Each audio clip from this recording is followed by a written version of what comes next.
Welcome to the story of the Lost Chronicles of Eldoria.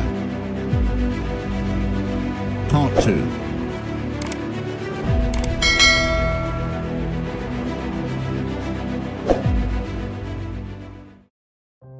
Chapter 4. The Whispering Forest. The forest loomed before them, its towering ancient trees standing like silent sentinels. Sunlight barely penetrated the thick canopy, casting shifting patterns of shadow on the moss-covered ground. A low mist clung to the air, curling around their feet like ghostly tendrils. The eerie stillness of the place was broken only by faint, disjointed whispers that seemed to come from the trees themselves. This must be it. Jake murmured, clutching the map tightly. His voice was hushed, as though he didn't want to disturb the unnatural quiet. The Whispering Forest. According to the map, the Tree of Echoes should be somewhere deep inside. Mia hugged her camera to her chest, her eyes darting nervously. It's unsettling, she said, her voice barely above a whisper. Are those whispers, or is it just the wind? Alex reached out and ran his hand over the bark of a nearby tree. It was rough and cold, yet it seemed to pulse faintly under his palm. He pulled his hand back, frowning. Definitely not the wind, he said. These trees feel alive, like they're watching us. They pressed onward, their footsteps muffled by the thick layer of moss and fallen leaves. The whispers grew louder and more distinct, but their words remained unintelligible. It was as if the forest itself spoke a language long forgotten.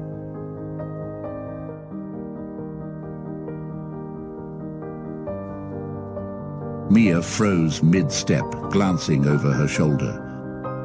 Did you hear that? She asked, her voice trembling.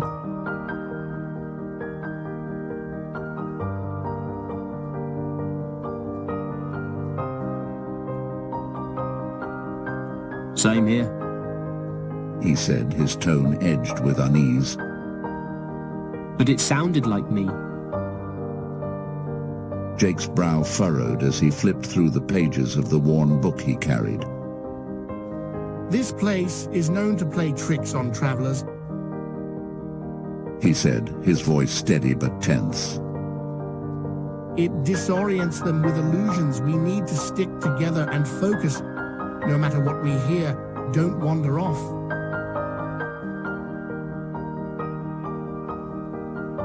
The forest seemed to close in around them, the gnarled branches overhead intertwining into a natural cathedral.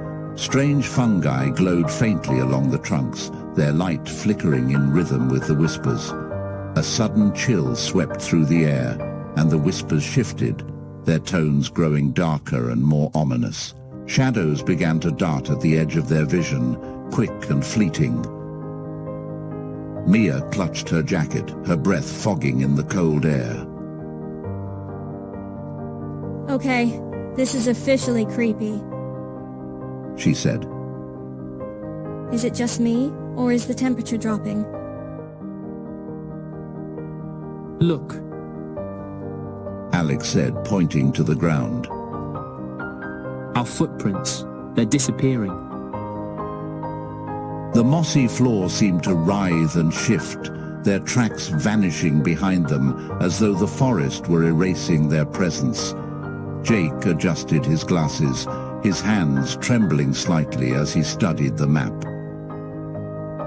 It's a test. He said at last.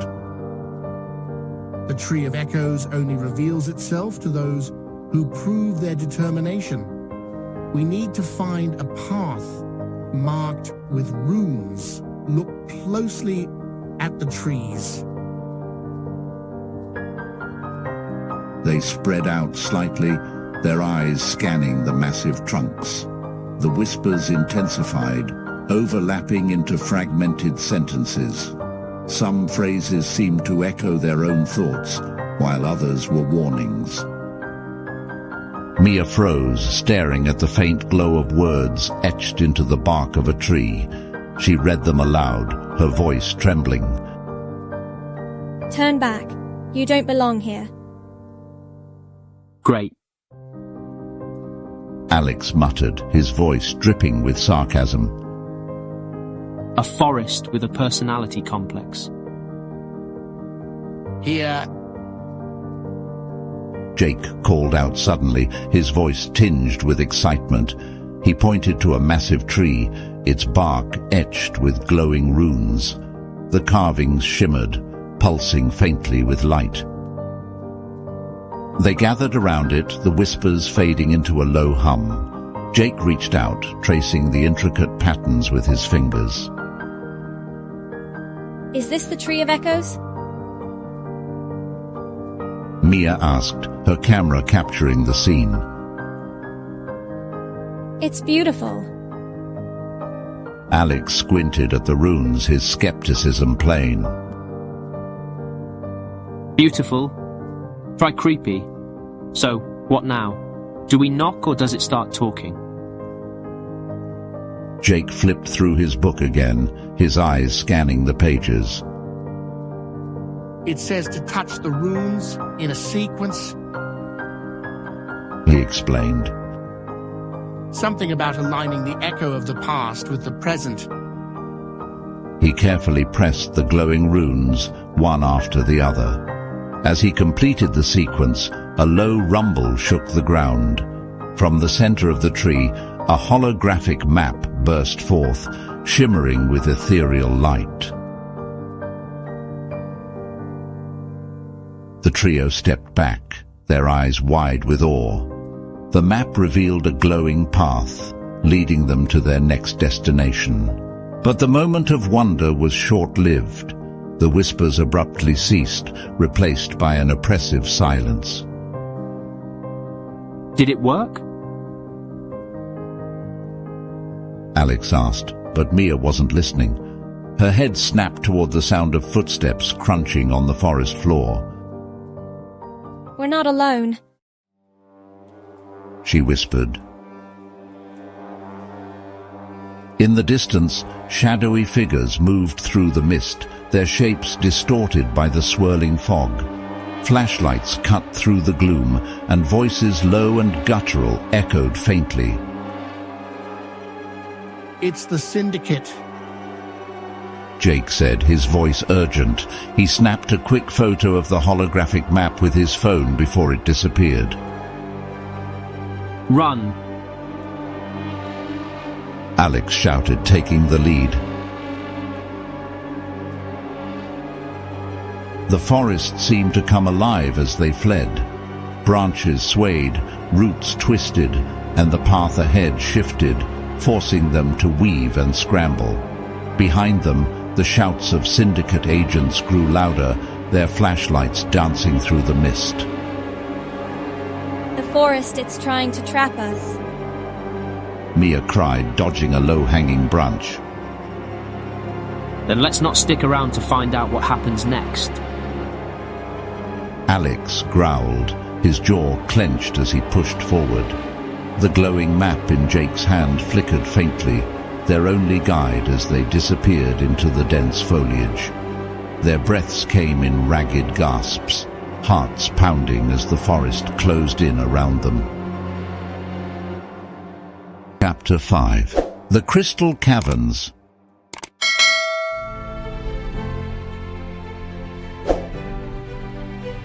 The air grew noticeably cooler as they descended into the earth, each step echoing faintly in the narrowing tunnel. The walls around them shimmered faintly in the light of Jake's flashlight, their surfaces slick with moisture. A faint hum vibrated through the air, a sound too low to be heard, but felt deep within their bones, as though the caverns themselves were alive. Mia adjusted the strap of her camera bag, her eyes flicking nervously to the jagged shadows cast by their lights. I didn't think it would be this deep. She murmured, her voice carrying an edge of unease. It's supposed to be... Jake replied, his flashlight beam sweeping across the tunnel ahead. The deeper the caverns, the purer the crystals, at least that's what the legend says. Alex, walking a few paces ahead, let out a low whistle as the tunnel suddenly widened into an enormous chamber. Well, if the legends were trying to undersell it, they failed. The trio stepped into the cavern, their breaths stolen by the sight before them. Massive crystals jutted from the floor and walls, their surfaces catching and refracting the light in a dazzling display of blues, purples, and silvers. The ceiling far above was encrusted with smaller crystals that twinkled like a constellation of stars. A pool of water lay at the chamber's center, its surface so still it seemed like glass, reflecting the crystals with perfect clarity. Mia took a tentative step forward, her boots crunching softly on the crystalline shards scattered across the ground. It's beautiful. She whispered, her voice almost reverent. I've never seen anything like this. Jake knelt near one of the larger crystals, his flashlight illuminating the intricate patterns etched into its surface. These markings, he said, his voice tight with excitement. they're not natural. Someone or something carved them. Alex raised an eyebrow, his own flashlight darting across the chamber. So we're not the first ones here. Great. Any bets on how long it's been abandoned? Jake didn't answer, too engrossed in studying the carvings. He ran his fingers lightly over them, tracing the patterns as though deciphering a code. It's some kind of ancient script, he said. These symbols, they look like directions or maybe warnings. The hum in the air grew louder, a faint vibration beneath their feet that made the water in the pool ripple slightly. Mia froze, her eyes locked on the shifting surface. Did you see that? She asked, her voice sharp. Alex turned toward her, his expression wary. See what? The water? She said, stepping closer to the pool. It moved, like something's under it. Jake stood, brushing crystal dust from his knees. It's probably just the vibration. He said, but there was a nervous edge to his voice. The light in the cavern shifted suddenly, as though the crystals themselves had brightened. Shadows danced wildly across the walls, and the hum became a resonant tone that filled the air, pressing against their ears. Mia clutched her camera tightly, her eyes darting around. Tell me that's not just me hearing this. She said, her voice rising. It's not just you. Alex said grimly. He stepped back from the pool, his flashlight now trained on its surface. The water, once still and clear, had begun to churn, faint ripples growing into larger waves. Jake grabbed his pack, pulling out the worn book that had guided them so far.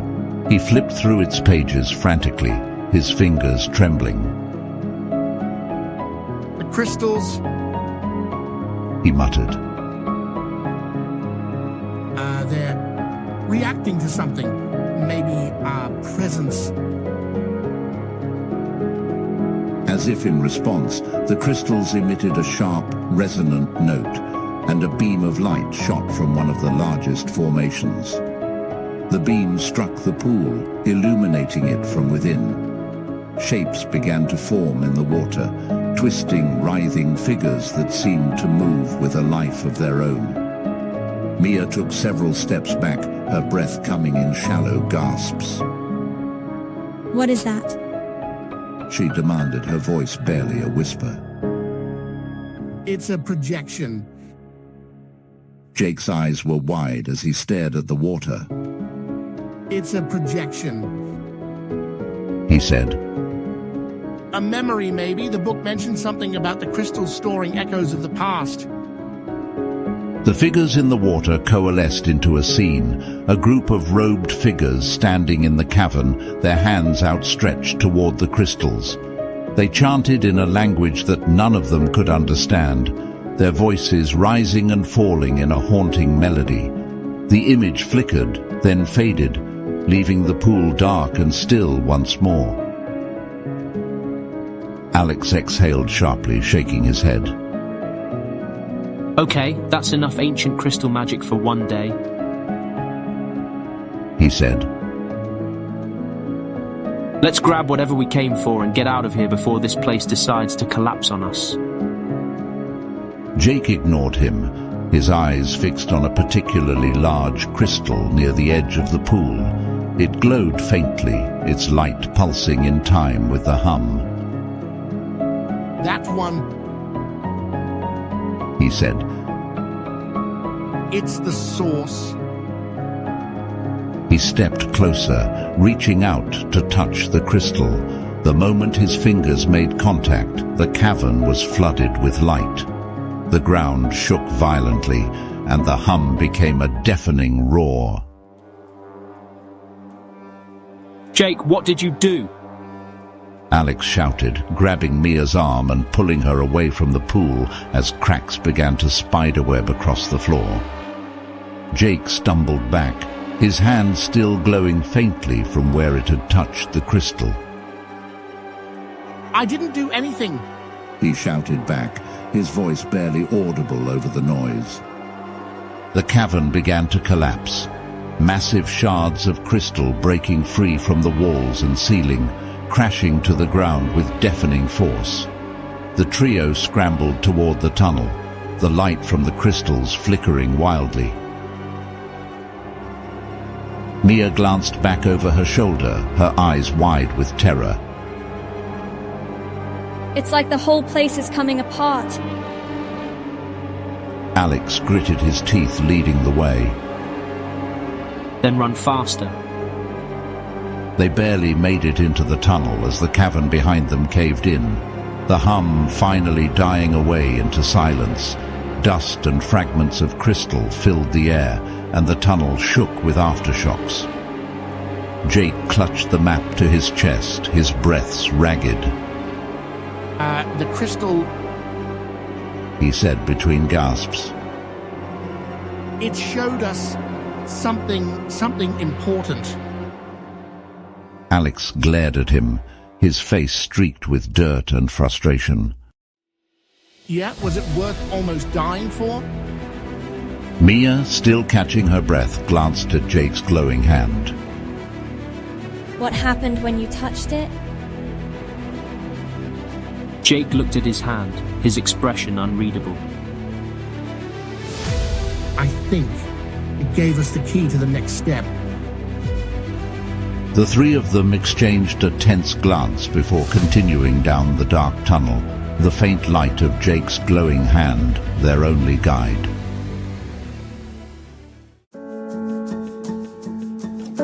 Thank you for joining us on this journey into the mystical world of the Lost Chronicles of Eldoria. We hope you enjoyed the twists, turns, and supernatural wonders of this adventure. Don't forget to subscribe to our channel, share your favorite moments, and let us know your thoughts in the comments below. Your support keeps the magic alive. Stay tuned for part 3, where even greater secrets and dangers await. See you in the next chapter.